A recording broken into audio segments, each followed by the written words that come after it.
My name is Master Soul, and today I want to guide you on how to communicate effectively using the English language. First of all, before we start learning, I would like to take us on what I call the 5 etiquette rules to learning. Number 1, always listen. Listen and listen when learning.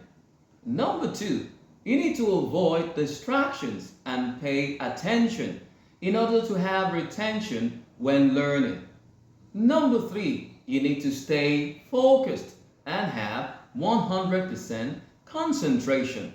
Number 4, you need to follow instructions and corrections in order for you to remain in the right direction when learning.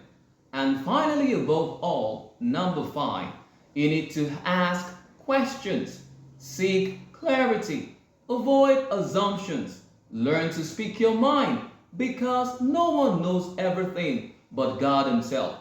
So you must realize that in learning there are rooms for mistakes, and to have clarity on those, you need to ask questions.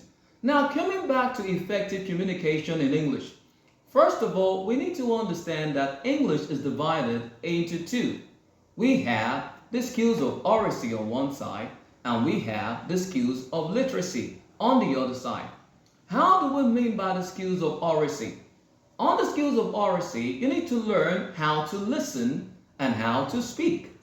On the skills of literacy, you need to develop the skills of reading and writing. The 20 vowel sounds and the 24 consonant sounds. Mind you, do not confuse the 20 vowel sounds with the vowel letters or the consonant letters. And going further, we have the pure vowels and the impure vowels, also called 12 monophones and 8 diphthongs in their division.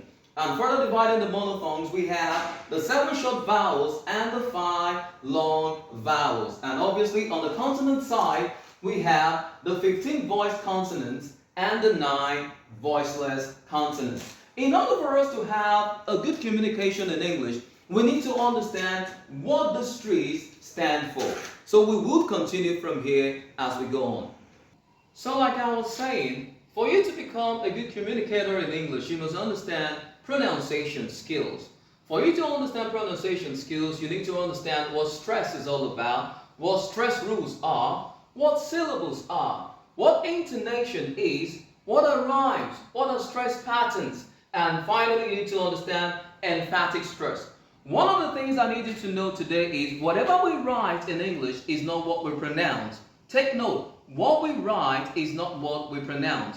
We write in letters, but we speak in sounds. We must be able to tell the difference between speaking and writing.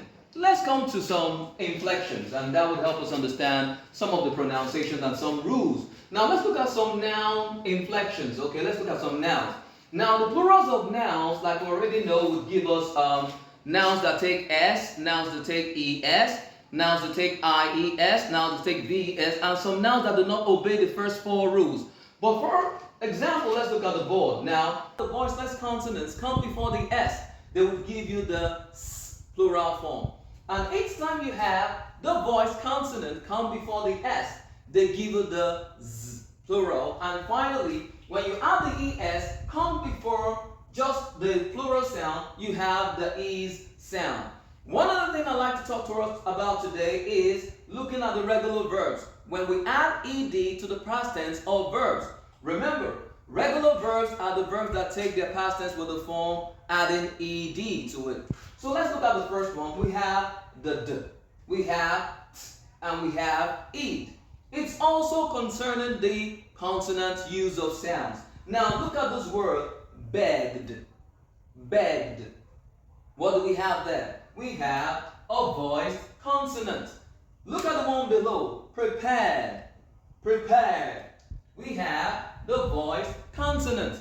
At the same time, when we move to the other side, we have crushed. It's not giving us d, it's giving us t. Why? We have a voiceless consonant. And when we look below, we have looked and not looked. We have looked. We also have a voiceless consonant. And finally, for the ed form of the regular verbs. In this form, each time you have a word that ends in T or D, it will eventually give us what? The eighth form. So we don't have avoided. We don't have avoided. We have avoided. Okay, not avoided. Like others will pronounce it, avoided. So we have the sure sound, avoided.